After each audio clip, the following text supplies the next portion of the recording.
Oh hell internet, let's carry on now with the book of Master Mo. The next section is called Heaven's Intention.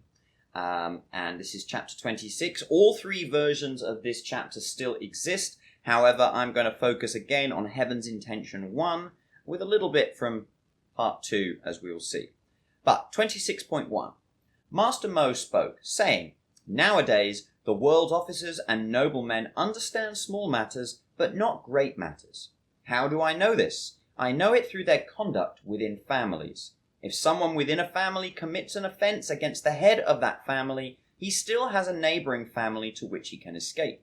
Nevertheless, parents, older and younger brothers, and people who know him all join together in admonishing him and warning him, saying, 'You must be more cautious, you must be more careful. How is it possible for you to be in a family and commit an offence against the head of that family?' And it is not only conduct within families that is like this. Even conduct within states is like this. If someone within a state commits an offence against the ruler of a state, he still has a neighbouring state to which he can escape. Nevertheless," and then the same mantra is repeated, "you must be more cautious, you must be more careful. Who can live in a state and commit an offence against the ruler of the state? If the admonitions and warnings are this serious in the case of someone who has a place to escape to, how is it possible that the admonitions and warnings will not be much more serious in the case of someone who has no place to escape to?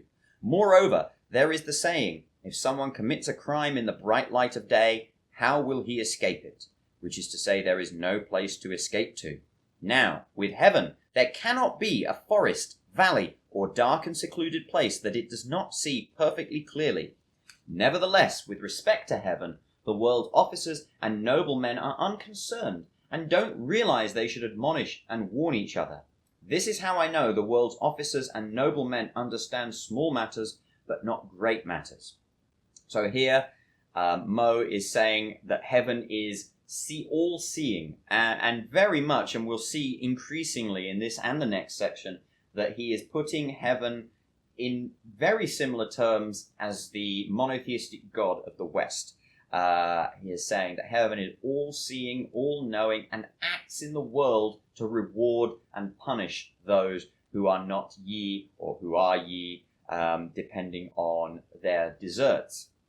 And he's saying that in this case, and I do like that last line, "This is how I understand the world's officers and noblemen understand small matters but not great matters." I'm not sure it's intended this way, but it does kind of sound like a backslap, like that they are small-minded in some way. 26.2. This being so, what does heaven desire and what does heaven abhor? Heaven desires ye, remembering ye is right action and righteousness, and abhors not ye. In this case, if I lead the ordinary people of the world to conduct their affairs with ye, I will be doing what heaven desires. If I do what heaven desires, heaven will also do what I desire. What then do I desire, and what do I abhor? I desire good fortune and prosperity, and I abhor bad fortune and calamity. If I don't do what heaven desires, but do what heaven doesn't desire, I will lead the ordinary people of the world to land themselves in misfortune and calamity in the conduct of their affairs. This being so, how do I know that heaven desires ye and abhors not ye? I say that when the world is ye, it lives, and when the world is not ye, it dies. When it is ye, it is rich. When it is not ye, it is poor. When it is ye, it is well ordered. When it is not ye, it is disordered. So then, heaven desires the world's life and abhors its death. It desires its wealth and abhors its poverty. It desires its order and abhors its disorder. This is how I know that heaven desires ye and abhors not ye." So right off the bat, the idea that if I do what heaven desires, heaven will do what I desire, that is manifestly untrue. Even, I think, in those times, I don't see how Mo could ever have thought that this was something that he could justify. There are plenty of times where one does what heaven desires and does not get what they desire in return. So that, I think, is clearly not true. However, I do like this idea of heaven desiring the world's order and not desiring its disorder. There is a little bit more nuance, and we can remember, and we will restate here, back in the earlier sections where Mo implied that through acting in this doctrine of universal love and exchange of mutual benefit, the state gains a greater integrity, that all of the people within the state can at least trust on some level that everyone within the state is kind of pulling in the same direction, and therefore the state is stronger as a whole, as a unity, as opposed to when everyone acts with a lack of universal love and acts in their own partisan interest. Then there is lack of trust between the people and the officials, between the officials and each other, and between all of the different houses of the state and the ruler of the state above.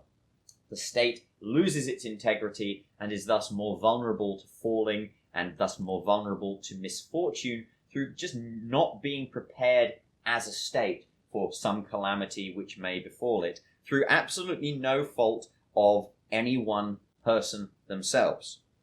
Which is not to say that calamities cannot come from people, but it is to say that certainly some calamities have nothing to do with the actions of any people. So 26.3. I say, moreover, ye is what corrects, and it is not for inferiors to correct superiors, but of necessity for superiors to correct inferiors. For this reason, it is for the common people to use all their strength in carrying out their business, and not to follow their own wishes in bringing about correctness. There are officers to correct them. It is for officers to use all of their strength in conducting their affairs and not to follow their own wishes in bringing about correctness. There are generals and great officers to correct them. And the same is said for the generals and great officers. There are 3 dukes to correct them. And it is the same for the 3 lords. There is the Son of Heaven to correct them. And the Son of Heaven does not follow his own wishes in bringing about correctness. There is heaven to correct him. That it is the Son of Heaven who brings about correctness among the 3 dukes, the feudal lords, generals, great officers, and the common people, was something that the world's officers and noblemen certainly knew quite clearly. That it is heaven that brings about correctness in the Son of Heaven was something that the ordinary people of the world did not know clearly. This is why the sage kings of the 3 dynasties, Yu, Tang, Wen, and Wu, in wishing heaven to bring correctness to the Son of Heaven, made it perfectly clear to the ordinary people of the world that none should fail to prepare fodder for oxen and sheep, to feed grain to dogs and pigs, and to make the vessels of millet and sweet wine pure in order to sacrifice to the great Lord ghosts and spirits, and to seek and pray for good fortune in heaven. I have never heard of heaven seeking and praying for good fortune from the Son of Heaven. This is how I know that it is heaven that brings about correctness in the Son of Heaven.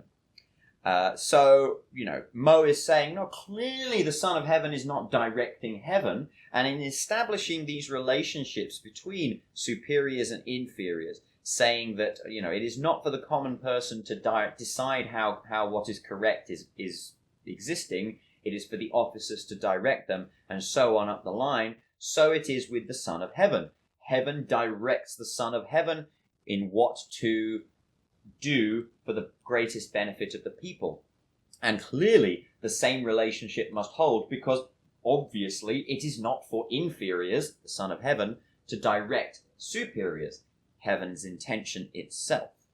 But then there's this clause in here that says, but that it is heaven that brings about correctness in the Son of Heaven was something that the ordinary people of the world did not know clearly. And I think he says that the officers of the world knew to trust the Son of Heaven, but it does not say that they knew the same. It does not say that they knew that heaven was directing the Son of Heaven. And here we can again see sort of the dichotomy of Plato's laws, which is to say that, Plato considers that his laws are rational and holistic and come from this divine standard which is objective and can be known within the world. But he also says that it is not possible that all people will know it. He seems to imply that all people will either not put in the effort required to know it, or on some level are in a way not even capable of knowing it. And so judgment comes in to the hierarchy. And when judgment comes into the hierarchy, this is where this sense of exceptionalism among the superiors comes into place. In many ways, I think that Mo is trying to use the word superior and inferior in a non-partisan way, in a non-judgmental way. I don't think it works necessarily, but I do think that's what he's trying to do. I do think that Mo, perhaps like many of the early Christians, is noble in his intention to try and create this system where all under heaven can act with Ren and Yi. I just don't think it actually works, and we'll see it fall apart as we go through this section. 26.4. Therefore, the Son of Heaven is the world's most honored and wealthy person, and one who is wealthy and honored cannot properly do otherwise than comply with heaven's intention. Really? Further, someone who complies with heaven's intention and who practices universal mutual love and exchange of mutual benefit is certainly rewarded, whereas one who opposes heaven's intention, who practices partial mutual dislike and exchange of mutual harm, is certainly punished. In this case, then, who were those who complied with heaven's intention and were rewarded? And who were those who opposed heaven's intention and were punished? Master Mo said, formerly there were the sage kings of the 3 dynasties, Yu, Tang, Wen, and Wu. These were men who complied with heaven's intention and were rewarded. Formerly there were the tyrannical kings of the 3 dynasties, Jie, Zhou, You, and Li. These were men who opposed heaven's intention and were punished. It's all extremely convenient for the Son of Heaven. Of course, he is the most Ren and Yi person in the world because of his position as the Son of Heaven. And you just have to take it as read that if he were not the Son of Heaven, he would not be permitted by heaven to be the most worthy and wealthy individual in the world. And then these examples, and stating the names every time, it's this kind of mantra-like idea. And again, like I say, it may be coming from an earlier oral tradition, but in the context of the book of Master Mo, it almost has a spiritual kind of reflective idea that, by invoking these names, you are invoking the mindset which these sage kings followed. And by invoking the names of the tyrannical rulers, you are invoking the sense of hatred and partiality that they embodied. But ultimately, it's just a circular justification in my eyes. Of course you can trust the Son of Heaven. Of course you can. Don't worry about it. But 26.5, sorry, let's move on. If this is so, how did Yu, Tang, Wen, and Wu get their rewards? Master Mo spoke, saying, in their conduct, they honored heaven in the upper realm, they served ghosts and spirits in the middle realm, and they loved the people in the lower realm. Therefore, heaven's intention said, those I love, these men love without partiality. Those I benefit, these men benefit without partiality. In their love of the people, they are all embracing, and in their benefiting of the people, they are generous. And so they were honored by being made sons of heaven, and were enriched with all under heaven. Their descendants continued for 10,000 generations, and they were praised for their goodness. And wherever in the world they are spoken of, right up to the present time, they are praised and called sage kings. If this was so, how did Jie, Zhou, You, and Lu get their punishments? And then there is the converse. They abused heaven, they abused ghosts, they harmed the people. Heaven's intention said, those I love, these men discriminate against and hate, so on. And so they did not live out their full lifespans, and did not die at their appointed times. Right up to the present time, they are reviled and called cruel and tyrannical kings. So, this idea of rewards and punishments is, again, just a circular notion. He even says explicitly, those who benefited the world were honored by being made sons of heaven. So they were not even, acting under the mandate of heaven initially. They were just simply virtuous. And heaven then bestowed the mandate of heaven upon them. So, the person who is virtuous is made the son of heaven. But Mo is also saying it is the son of heaven that is virtuous to establish his idea of trickle-down virtue. You can't have it both ways, surely. And in the punishments, the tyrannical kings did not live out their full lifespans and did not die at their appointed times. This is a selection bias at work. Surely, yes, of course there were some kings, tyrannical, so egregious that they were taken down by the people or by the officers within their state. for various reasons which may have had nothing to do with benefiting the people, let's be clear. But equally there were tyrannical kings who were able to hold on to power with their iron fist right up until the time where they passed away, through natural aging or even just disease, because disease can strike people at any age. We see it strike the tyrannical, we see it strike the virtuous. You cannot say that just because somebody died a death which might perceive to be sort of unnatural, that this was heaven's punishment for them for being a cruel and tyrannical king. The state of the world demonstrates that heaven is fickle in this regard. I say heaven is fickle. Obviously, I do not think that it is heaven at all. I think it is just simply the natural way of the world. Now, there are some of a more spiritual bent who might, try and correct me and say, well, this is what heaven is. But again, as I've said many times before, well, what that is isolated entirely from anything that happens on this world, and therefore there is no sense in which heaven has any kind of intention, and no way that heaven acts within the world. 26.6. So then, how do I know that heaven loves the ordinary people of the world? I know because it completely understands them. And how do I know that it completely understands them? I know because it completely possesses them. And how do I know that it completely possesses them? I know because it provides food for them all. How do I know that it provides food for them all?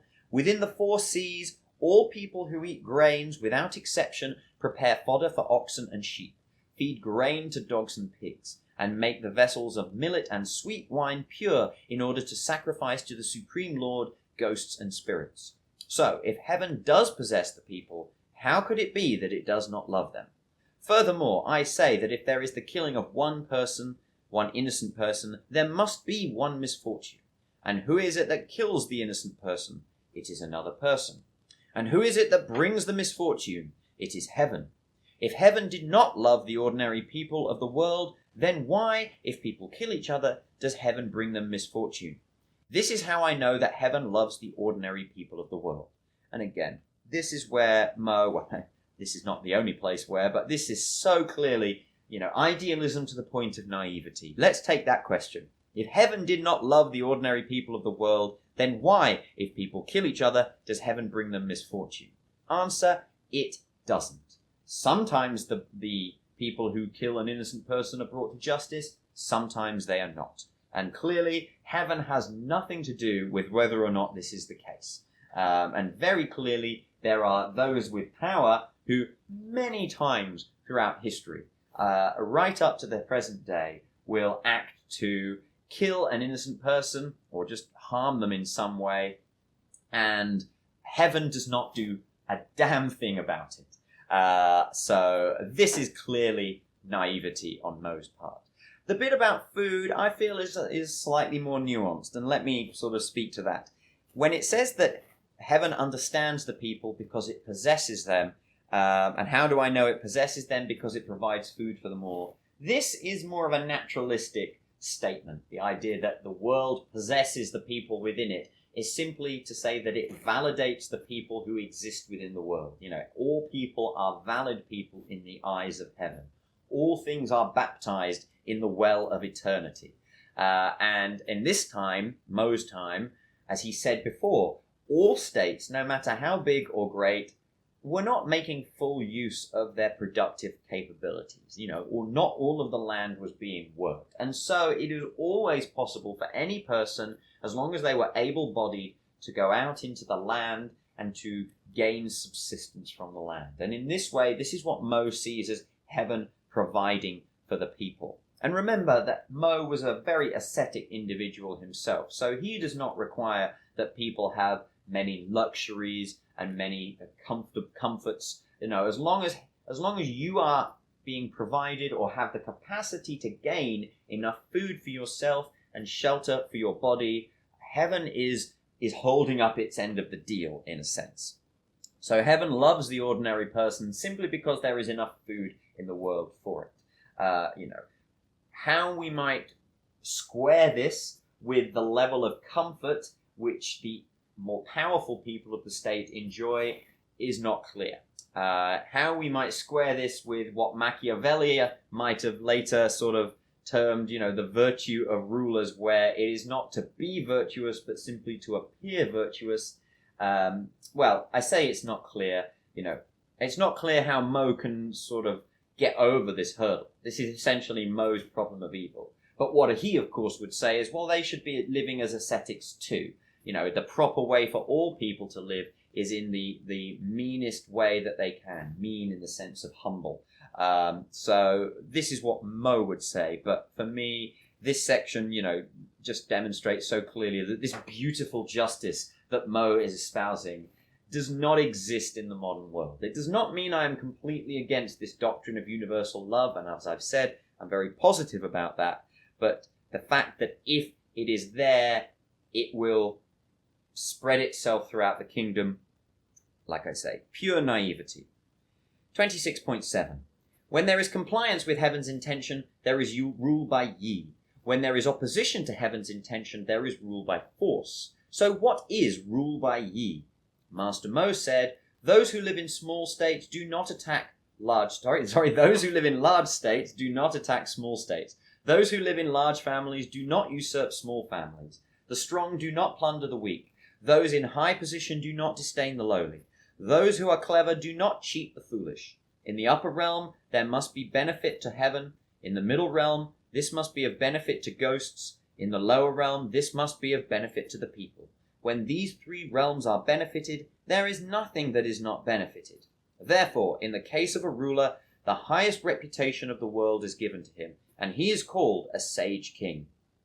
Rule by force is different. It is the negation of this in word and the converse of this in deed.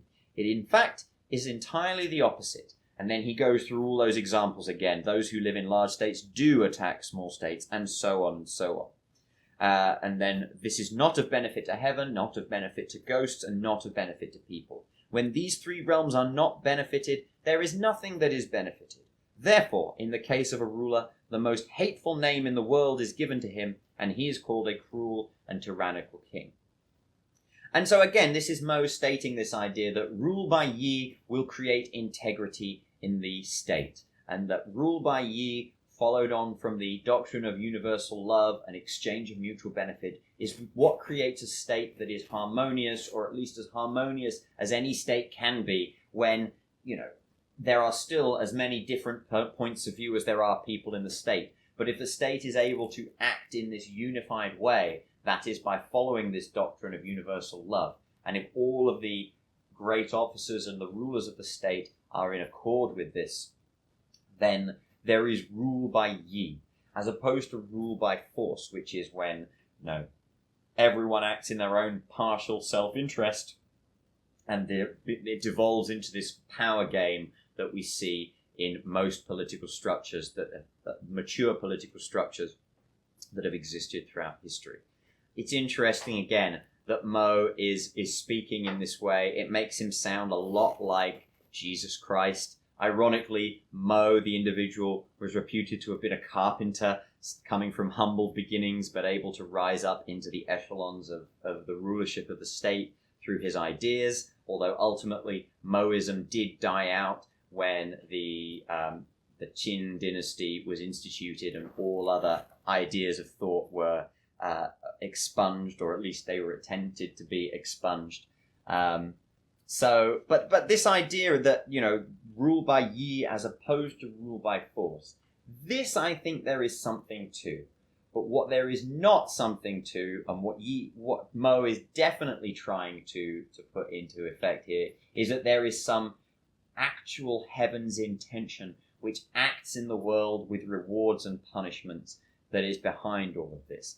That is clearly idealistic nonsense, in my view. In the same way that it is idealistic nonsense in the Christian doctrines. It is just simply a way of controlling the masses, which is exactly the same thing that Plato did in his laws. He said that, the laws are rational, they are objective, you can understand them, but ultimately there will need to be some method for the mortal rulers to control the masses who will never truly understand heaven's intention. But don't worry, masses, you can trust that heaven's got your back. just don't worry about it. You can trust. Heaven's with you, man. No problem. So that is chapter 26, Heaven's Intention 1. There is a little bit more nuance in Heaven's Intention 2, and I'm just going to read a couple of sections from this to sort of get across what Mo is getting at and some of the examples he uses. I'm going to start at 27.4. This is why Master Mo said, "Nowadays, if the noble men of the world truly wish in their hearts to abide by the way," if being the operative word, "and bring benefit to the people, they must start by examining the basis of Ren and Yi. By doing this, Heaven's intention cannot but be complied with. Moreover, if you compare the Son of Heaven's possessing all under heaven and the ruler of the state or feudal lords possessing what is within its four boundaries, it really is no different. Nowadays, when the ruler of the state or a feudal lord possesses what is within its four boundaries, does he wish his ministers and the state's 10,000 people not to bring benefit to each other? Answering, of course not. If he lives in a great state and attacks a small state, or lives in a great household and brings disorder to a small household, wishing by this to seek reward and praise, in the end he cannot get them. Punishment and penalties will surely come to him. Now, heaven's possession of the world will in the end be no different from this. For if those who dwell in a large state attack a small state, or those who dwell in a large city attack a small city, wishing by this to seek good fortune and prosperity from heaven, in the end they cannot get them. Instead, misfortune and calamity will surely come to them. And there I'll stop with that section. But again, this is his idealism shining through. I like this sort of attempt at a metaphor which puts heaven in the same relation to the Son of Heaven and the rulers of the states, in the same way that the ruler of the state is to the lower officials and the people of a state. If a ruler has control of a state, possesses all within a state, although like I said, I think that's more of a validation than an actual possession thing. Of course, what they want is for all of their people to act harmoniously. And when they act harmoniously, that means they bring benefit to each other. The state has unity and is pulling in the same direction. It does not mean that everybody has to think in the same way, but it means that everyone extends the doctrine of universal love to each other. And so, if somebody within that state or the ruler of that state attacks someone, a small household, and seek reward and praise, they will not get them. Instead, they will receive punishment and penalties. Again, like I said in an earlier part, the phenomenon that we see in the modern world of political populism, which was surely present back then, just reveals the lie to this. On many occasions, there have been, great houses who attacked small houses and who fabricated some politically expedient narrative which they were able to instill into the minds of the population, whereby this largely blameless small house was brought low and destroyed by a larger house for cynical political reasons which have nothing to do with the mandate of heaven. And so it is with the state there. But Mo wants it to seem like this is exactly the same way that heaven reacts to the Son of Heaven and the upper rulers. But Mo's greatest failure is he believes that the Son of Heaven and the three dukes and the like can be these perfect mortal rulers, when ignoring the fact that very clearly every single human that has ever lived has been permeated by this deep, abiding ignorance. Not through any particular lack of effort on their own part, although, clearly no one person puts effort into becoming as educated as they can be throughout their entire life. Otherwise, they would have no life to live in the meantime. So that is not something that you can reasonably justify. But therefore, that clearly demonstrates that the Son of Heaven will always be fallible. Anyway, we're going to skip now to 27.6. And this is where Mo really tries to kind of nail down heaven's intention as being objective. And he does it essentially through the argument from design. Further, how I know that heaven's love of the people is profound is this. I say it is by creating the sun, moon, stars, and planets to light the way for them. It is by fixing the 4 seasons of spring, autumn, winter, and summer to regulate them. It is by sending down snow, frost, rain, and dew, so the 5 grains, hemp, and silk grow. And it is by letting the people gain the benefits of these materials. It divided off the mountains, rivers, streams, and valleys, and widely established the many officials to oversee the people and keep watch on what is good and bad. It created kings, dukes, marquises, and earls, and caused them to reward the worthy and punish the wicked. It provided metal and wood, birds and beasts, as well as the production of 5 grains, hemp, and silk, so the people had materials for clothing and food. From ancient times until now, it has always been like this. No, it hasn't.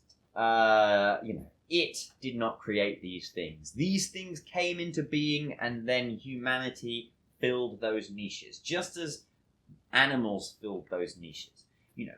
In times like Mo's and throughout much of history, the argument from design did have some inherent plausibility, because there were some things which just seemed so perfect as to be clearly designed for the purposes of the use of animals in the world, and then later on humans, and then later on the human civilization. I love the way that Mo says that it created kings, dukes, marquises, and earls.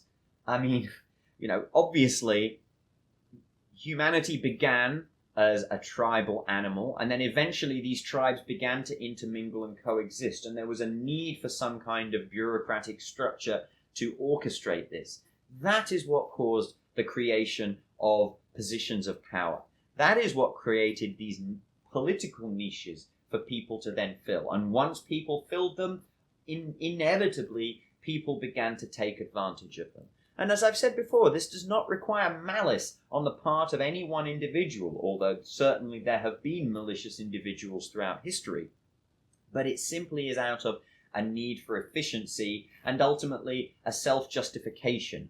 If you are in a position of controlling the world, ultimately, because on some kind of level you are aware that, you are not perfect, you are not great in any special sense, because you know from within yourself that you are a flawed and ignorant individual, well, you have to create some way of allowing yourself to see yourself as justified in exerting this control, in putting this yang power continuously out into the world. And so the narrative is created in your head to allow this to be the case. But evolution and by natural selection has shown us that the world came first, and then we simply evolved into those niches as any other animal did. Just very quickly, one example is water. Water, is a tasteless substance which is absolutely vital for all life in the world.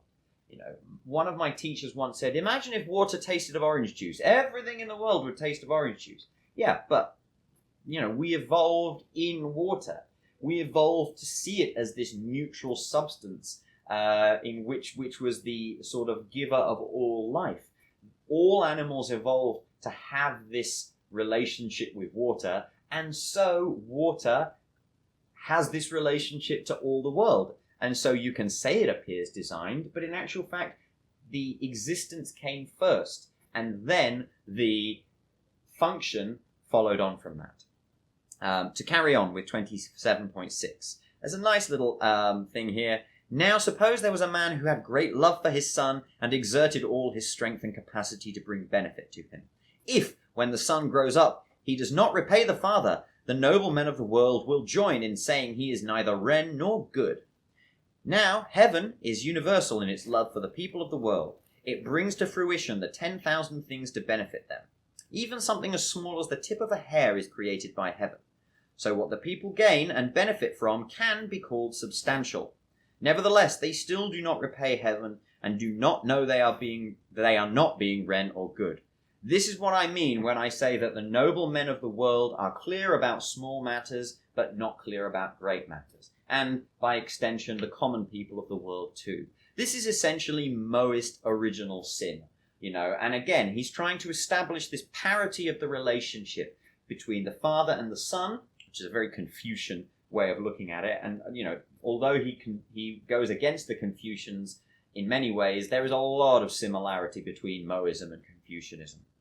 But he's trying to establish this parity of the relationship between the Father and the filial Son, and between heaven and the people below it, from the Son of Heaven all the way on down.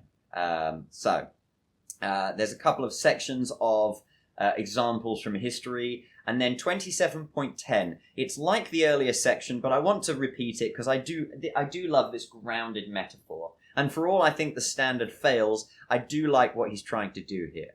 This is why, for Master Mo, heaven's intention is no different from a wheelwright's compass or a carpenter's square. A wheelwright takes hold of his compass in order to evaluate things in the world that are round and not round, saying, what accords with my compass is called round, and what does not accord with my compass is called not round. In this way, the roundness or not roundness of all things can be ascertained and known. Why? Because the standard for roundness is clear. And then he says the same thing for the carpenter. And then 27:11, thus for Master Mo, there is heaven's intention for these matters. Above, he is able to estimate the conduct of the government by kings, dukes, and great officers of the world. And below, he is able to measure the world's 10,000 people, taking their writings as expressing what they say. He looks at their conduct. If it complies with heaven's intention, he calls it well-intentioned conduct, whereas if it is contrary to heaven's intention, he calls it badly intentioned conduct. I'll stop there. Mo is desperately saying that his idea of heaven's intention, just like Plato's laws, is a beautiful and ideal objective construct. I do like his doctrine of universal love. I do like his attempt to put it into order in the world and say that what heaven loves is ye, and what is ye is that which brings order to the world. But ultimately his justification for it is circular, just like it was with Plato. And then he puts in this dodge to kind of bestow upon the Son of Heaven and the officials of the state this authority which the common people must follow, and then assumes that heaven's mandate is given and taken away with perfect accuracy. Clearly that is not true. Clearly the idea of heaven as a standard, in the same way that a wheelwright's compass is a standard, is flawed. But anyway, that is my take on Master Mo's heaven's intention. I'd love to hear what you think. If you're familiar with the Book of Mo, let me know what you're thinking down in the comments. But even if not, please tell me what you think. I'd love to hear it. But thanks very much for listening. Bye for now.